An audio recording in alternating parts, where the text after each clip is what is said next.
अस्सलाम वालेकुम रहमतुल्लाह। मैं हूं आप लोगों का टीचर मुदस्सर इशफाक रेहान और आप लोगों को Rehan science school and college के प्लेटफॉर्म से वेलकम कहता हूं।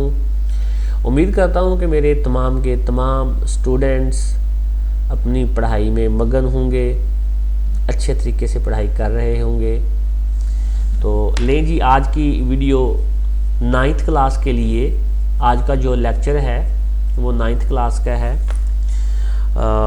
इंट्रोडक्शन हमारा पहली वीडियोस के अंदर काफ़ी सारा हो चुका हुआ है। अब हम कोशिश करते हैं, एग्ज़ाम भी करीब है तो हम अपने टॉपिक की तरफ आने की कोशिश करते हैं। आप लोगों को लास्ट टाइम भी मैंने बताया था कि आप लोग Rehan science school and college के यूट्यूब चैनल को सब्सक्राइब कर लें, लाइक कर लें और शेयर कर लें।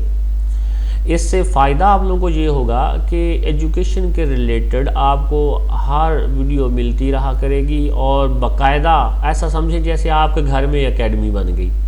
तो आपको घर में बैठे बिठाए सारी की सारी जो क्लासेस के ऑनलाइन लेक्चर्स हैं वो मिलते रहा करेंगे। बाकायदा सीरीज स्टार्ट हुआ करेगी, short question, long question, MCQs, उसके बाद लेक्चर, उसके बाद एनिमेशन की वीडियोस, हर चीज़ प्रॉपरली आपको इस चैनल के ऊपर मिलती रहा करेगी। चलें, हमारी ये जो सीरीज़ स्टार्ट हुई है शॉर्ट क्वेश्चन की सीरीज़ है, तो आज का जो हमारा लेक्चर है वो है बायोलॉजी का 9th क्लास के लिए चैप्टर नंबर 1। इसमें से देखते हैं कि हमारे इम्पोर्टेंट क्वेश्चंस कौन कौन से हैं। तो ये आपको बता दिया जाता है कि इस चैप्टर में जितने भी बोर्ड के रिलेटेड अहम सवालात हैं वो सारे के सारे आप लोगों के साथ डिस्कस किए जाएंगे। अगर हम पहले क्वेश्चंस की बात करते हैं तो पहले क्वेश्चन का नाम है साइंस की तारीफ़ करें। ये साथ साथ आपको मैं हाईलाइट भी करता रहता हूँ। ये थोड़ी सी मेरी आई सेट वीक है। ये है पहला क्वेश्चन, ये देखें, इसके ऊपर मैं टिक कर रहा हूँ। तो ये पहला क्वेश्चन है, साइंस की तारीफ़ करें। तो आप लोगों ने साइंस की तारीफ़ करनी होगी। अगली वीडियो के अंदर मैं बताऊंगा कि ये सब इनके आंसर कहाँ कहाँ पे मौजूद हैं। हर इंपॉर्टेंट क्वेश्चन यहाँ पे दिया जा रहा है। और अगर हम दूसरे क्वेश्चन की बात करें तो दूसरा हमारा क्वेश्चन है, साइंस को मुख्तलिफ शाखों में क्यों तकसीम किया गया है। ये क्वेश्चन आपके सामने जूम होकर आ रहा है कि साइंस को मुख्तलिफ शाखों में क्यों तकसीम किया गया है। अगर हम क्वेश्चन नंबर 3 की बात करते हैं तो ये हमारा तीसरा क्वेश्चन है जिसका नाम है कि बायोलॉजी की जामे आप लोगों ने तारीफ़ करनी है। ऊपर जो था वो साइंस की डेफिनेशन थी, ये जो नीचे वाला है ना ये है बायोलॉजी की जामे तारीफ़ करें। ये क्वेश्चन जो है, और आपने इसकी डिविजन्स के नाम लिखे हैं जो कि ज़ूलॉजी, बॉटनी, माइक्रोबायोलॉजी वगैरह, आपने उनके नाम लिखने हैं। ये जो हमारा क्वेश्चन था तीसरा। नेक्स्ट हमारा जो क्वेश्चन है वो ये वाला है, इसका नाम है कि ज़ूलॉजी और बॉटनी की तारीफ़ करें। ज़ूलॉजी और बॉटनी की आपने तारीफ़ करनी होगी। आखिरी क्वेश्चन, सेकंड लास्ट क्वेश्चन जो है वो है माइक्रोबायोलॉजी से क्या मुराद है।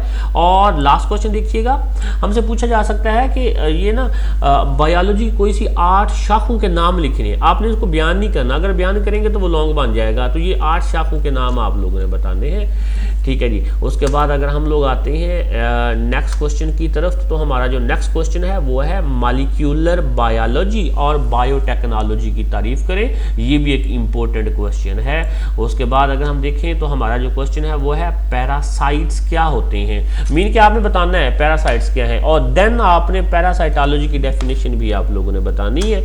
नेक्स्ट क्वेश्चन की तरफ अगर हम देखते हैं तो ये बड़ा बोर्ड के लिहाज से बड़ा ही इंपॉर्टेंट क्वेश्चन है। इसको मैं IMP का नाम देता हूँ, IMP का नाम देता हूँ। मतलब ये वेरी ही इंपॉर्टेंट क्वेश्चन है कि आज के दौर के बड़े बायोलॉजिकल इश्यूज कौन कौन से हैं, आपने वो बयान करने हैं। नेक्स्ट अगर देखा जाए तो हमसे पूछा जा सकता है बैनुल हदूद साइंसेस से क्या मुराद है। अच्छा जी, बैनुल हदूद साइंसेस के बारे में अगर देखा जाए तो आपको मैं जो पॉसिबल है छोटा मोटा आंसर वो बताता चला जाऊँगा, बल्कि मुनासिब नहीं है। नेक्स्ट वीडियो के अंदर ही हम आंसर के बारे में डिस्कस करेंगे। उसके बाद अगर हम देखें तो हमारे पास जो नेक्स्ट क्वेश्चन आ जाता है वो है बायोफिज़िक्स और बायोकेमिस्ट्री की तारीफ़ करें। नेक्स्ट अगर देखा जाए तो हमारे पास जो क्वेश्चन है वो है कि बायो जियोग्राफी और बायो इकोनॉमिक्स की आप लोगों ने तारीफ़ करनी है। उसके बाद देखा जाए तो बायो मैथमेटिक्स, बायो रियाजी, इनके इसके बारे में आपने बताना है कि बायोमैथमेटिक्स से क्या मुराद है। उसके बाद आप लोगों ने बताना है कि बायोलॉजी से मुंसलिक कोई से 5 शोबों के नाम, शॉर्ट है लॉन्ग नहीं, 5 शोबों के आप लोगों ने नाम लिखने होंगे। नेक्स्ट क्वेश्चन आप लोगों से पूछा जा सकता है कि हॉर्टिकल्चर और फार्मिंग के ऊपर आप लोगों ने मुख्तसर नोट लिखना है। अगर हम नेक्स्ट क्वेश्चन की तरफ मूव करें तो हमसे पूछा जा सकता है कि एटम और सब एटॉमिक पार्टिकल की तारीफ करें। आप जानते हैं कि इलेक्ट्रॉन, प्रोटॉन और न्यूट्रॉन ये सब एटॉमिक पार्टिकल हैं, तो आप बता सकते हैं कि ये मिलते हैं देन जाके एटम बनता है। देखिए क्वेश्चन ये है कि एटम और सब एटॉमिक पार्टिकल की तारीफ करें। नेज आपने बताना है कि सबसे मतवाजन सब एटॉमिक पार्टिकल्स कौन कौन से हैं, उनके बारे में आपको बयान करना होगा।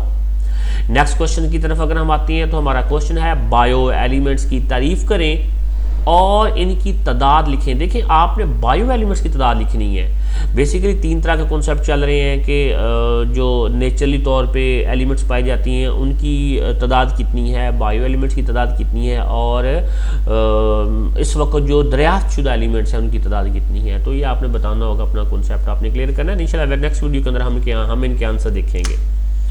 नेक्स्ट अगर क्वेश्चन देखा जाए तो बायो मॉलिक्यूल की तारीफ करें और इसकी अक़साम के नाम लिखें। देन नेक्स्ट क्वेश्चन जो आप लोगों से पूछा जा सकता है वो है माइक्रो मॉलिक्यूल और मैक्रो मॉलिक्यूल की तारीफ करें।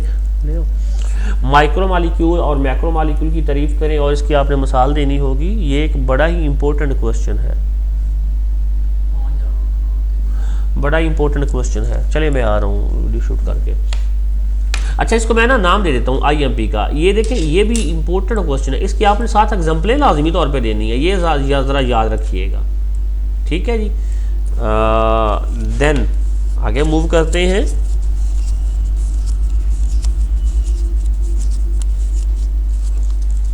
नेक्स्ट क्वेश्चन की तरफ अगर हम लोग देखें तो जो हमारा नेक्स्ट क्वेश्चन है उसकी तरफ अगर हम लोग आए तो हमारा जो क्वेश्चन है वो हमसे पूछा जा सकता है कि ऑर्गेनेल्स की तारीफ करें और मिसाल दें। तो भाई ये बात ज़रा क्लियरली ध्यान रखिएगा इसके ऊपर, इसको ना अच्छे तरीके से ज़रा अपने माइंड में रखना है कि आपने ऑर्गेनेल्स के बारे में बताना है कि ऑर्गेनेल्स क्या है और फिर आपने उसकी मिसाल के साथ वजाहत करनी है। नेक्स्ट क्वेश्चन की तरफ आ जाते हैं तो हमसे पूछा जा सकता है टिश्यू की तारीफ करें, मिसाल दें। उसके बाद हमसे पूछा जा सकता है कि आर्गन और आर्गन सिस्टम लेवल को बयान करना है, मिसाल देके इनकी वजाहत भी करनी है। नेक्स्ट क्वेश्चन देखा जाए तो हमसे पूछा जा सकता है पॉपुलेशन और कम्युनिटी। इंपॉर्टेंट क्वेश्चन है, आपने पॉपुलेशन और कम्युनिटी की तारीफ करनी है, मिसाल देनी है। नेक्स्ट क्वेश्चन हमसे पूछा जा सकता है कि स्पीशीज से क्या मुराद है। अगर हम उससे आगे बढ़े तो हमसे पूछा जा सकता है कि सादा कम्युनिटी और पेचीदा कम्युनिटी में क्या फ़र्क है। ये दोनों कम्युनिटी के अंदर आपने कम से कम 1-1, 2-2 फ़र्क लिखना है। उससे आगे अगर हम बढ़ते हैं तो हमसे पूछा जा सकता है बायोस्फीयर लेवल, और याद रखिएगा बायोस्फीयर लेवल को हम कुर्राए ज़िंदगी भी कहते हैं। बायोस्फीयर लेवल यानी कि कुर्राए ज़िंदगी की तारीफ़ करें। उससे अगर आगे बढ़ते हैं तो हमसे पूछा जा सकता है मस्कन यानी कि हैबिटेट की आप लोगों ने तारीफ़ करनी होगी। उससे अगर आगे बढ़ते हैं तो पूछा जा सकता है जानदारों के 5 बड़े किंगडम्स, और बाज़ औक़ात ग्रुप भी पूछे जाते हैं कि जानदारों के 5 बड़े ग्रुप्स के नाम लिखें या 5 बड़े किंगडम्स के नाम लिखें, तो आपको किंगडम के नाम आते ही होंगे ऑलरेडी। नेक्स्ट अगर हम लोग मूव करते हैं तो एक बड़ा ही ये भी इंपॉर्टेंट क्वेश्चन है, पूछा जा सकता है कि प्रोकैरियोटिक और यूकैरियोटिक सेल की तारीफ करें। ये क्वेश्चन है। उससे आगे अगर हम मूव करते हैं तो हमसे पूछा जाता है कि जानदारों के सेल्स कितने तरीकों से मिलकर ऑर्गेनाइजेशन बनाते हैं। ये सेलुलर ऑर्गेनाइजेशन वाला टॉपिक है, यूनिसेलुलर, मल्टीसेलुलर और कॉलोनियल। तो ये आपने 3 तरीके बताने हैं कि 3 तरीकों से मिलते हैं। उसके बाद अगर हमसे पूछा जा सकता है कि यूनिसेलुलर ऑर्गेनाइजेशन से क्या मुराद है। अच्छा बाजू का सवाल के अंदर ना एक सवाल के अंदर 2-2 चीज़ें पूछी जाती हैं, तो आपने बताना है कि यूनिसेलुलर ऑर्गेनाइजेशन से क्या मुराद है। ये यूनिसेलुलर ऑर्गेनाइजेशन को आपने बयान करना है। देन आपसे पूछा जा रहा है कोई से 3 यूनिसेलुलर जानदारों के नाम लिखे, तो आपने नाम भी लिखने हैं, ठीक है जी। उससे बाद अगर हम अगले क्वेश्चन की तरफ आते हैं तो हमसे पूछा जाता है कि कॉलोनियल ऑर्गेनाइजेशन से क्या मुराद है। देखिए ना एक उसने सवाल पूछ लिया कि कॉलोनियल ऑर्गेनाइजेशन से क्या मुराद है, साथ वो पूछा कि मिसाल भी इसकी दो, तो आपको पता है इसकी मिसाल वालवक्स इसकी मिसाल है। बल्कि अगला सवाल भी वही आ गया कि वालवक्स क्या है, तो आपने वालवक्स के बारे में बयान करना है। पहले तो आप ये बात बता सकते हैं कॉलोनियल ऑर्गेनाइजेशन की ये मिसाल है, लेकिन देन आपने आगे इसके बारे में वालवक्स को भी एलैबोरेट करना है। देन आपको मार्क्स मिलेंगे। उसके बाद पूछा जा सकता है सरसों के पौधे और मेंढक का साइंसी नाम हम लोगों से पूछा जा सकता है। नेक्स्ट क्वेश्चन की तरफ आए तो ये भी बड़ा इंपॉर्टेंट सवाल है, पौधे के वेजिटेटिव और रिप्रोडक्टिव ऑर्गन्स की तारीफ करें, इनके नाम लिखें। नेक्स्ट क्वेश्चन की तरफ अगर हम लोग आते हैं तो हमसे पूछा जा सकता है सरसों के पौधे को मुख्तसर आपने बयान करना है, मतलब ये कब बोया जाता है, कब ये बीज देता है, हम इसको किस किस मकसद के लिए इस्तेमाल कर सकते हैं, तो ये आप लोगों ने बयान करना है। अच्छा जी, आज का लेक्चर आपका हुआ इख्तिताम को पहुंचा और इसके साथ ही मैं उम्मीद करता हूं, अच्छा ये चीज़ आप लोगों को मैंने बतानी थी कि देखें आपका लेक्चर तो वाइंड अप हो गया। क्लियरली एक बात मेरे बच्चों याद रखिएगा, मैं बार बार आप लोगों को बता रहा हूँ। देखें रेहान साइंस स्कूल जो कि एक फ़िज़िकली भी काम कर रहा है, आखिर हमें क्या ज़रूरत पेश आई कि हम लोगों ने ऑनलाइन क्लासेस भी स्टार्ट की, बड़ी मुश्किल से टाइम निकाला जाता है, बड़ी मुश्किल से टाइम मैनेज किया जाता है, तो सिर्फ आप लोग की आसानी के लिए कि आप बोर्ड की प्रिपरेशन कैसे कर सकते हैं, तो इस यूट्यूब चैनल को सब्सक्राइब कर लें, लाइक कर लें, शेयर कर लें, अपने दोस्तों के साथ भी डिस्कस करें, ताकि जितने लोग इसको सब्सक्राइब करेंगे उतने ही बच्चों तक इंफॉर्मेशन पहुँच सकेगी, बोर्ड की तैयारी वो लोग कर सकेंगे। इस यूट्यूब चैनल के ऊपर आप लोगों को 9th 10th first year second year और अब इंशाल्लाह हम लोग 6th क्लास से स्टार्ट करेंगे, चूँकि कैडेट कॉलेज की तैयारी, उसके बाद आप लोगों से PPSC वगैरह जो भी ये पब्लिक सर्विस कमीशन के टेस्ट वगैरह हैं, कैरियर काउंसलिंग है, इसके अलावा 9th 10th की बोर्ड की तैयारी है, शॉर्ट क्वेश्चंस हैं, लॉन्ग क्वेश्चंस हैं, पेपर की प्रेजेंटेशन है, पेपर की अटेम्प्टेशन है, टाइम को कैसे मैनेज करना है, स्मार्ट स्टडी कैसे करनी है, कम पढ़ के ज़्यादा मार्क्स कौन से लेने हैं, क्योंकि ये सारी चीज़ें इसलिए मैं बता रहा हूँ कि अब ऐसा भी होता है कि कुछ ऐसे टॉपिक होते हैं जो पेपर जिनसे पेपर आते ही नहीं है, तो बच्चा बाजू का तो उनके ऊपर अपना बहुत ज़्यादा टाइम ज़ाया कर चुका होता है। तो इस यूट्यूब चैनल को सब्सक्राइब कर लो ताकि आपको एग्जैक्टेड पता चलता रहा है कि किस किस तरीके से आप लोगों ने अपनी पढ़ाई करनी है। इसी टॉपिक के साथ, इसी ही बात के साथ अपने टीचर मुदस्सर इशफाक रेहान को आप लोग इजाज़त दें। दुआओं में याद रखिएगा। इंशाअल्लाह मिलते हैं हम लोग कल की वीडियो के अंदर, जो कि हमारी होगी चैप्टर नंबर 2 के बारे में। उसमें हम लोग चैप्टर 2 को डिस्कस करेंगे। इसी के साथ इजाज़त दीजिएगा। अपना बहुत बहुत बहुत बहुत ख्याल रखिएगा। फ़ी अमानिल्लाह। खुदा हाफिज़।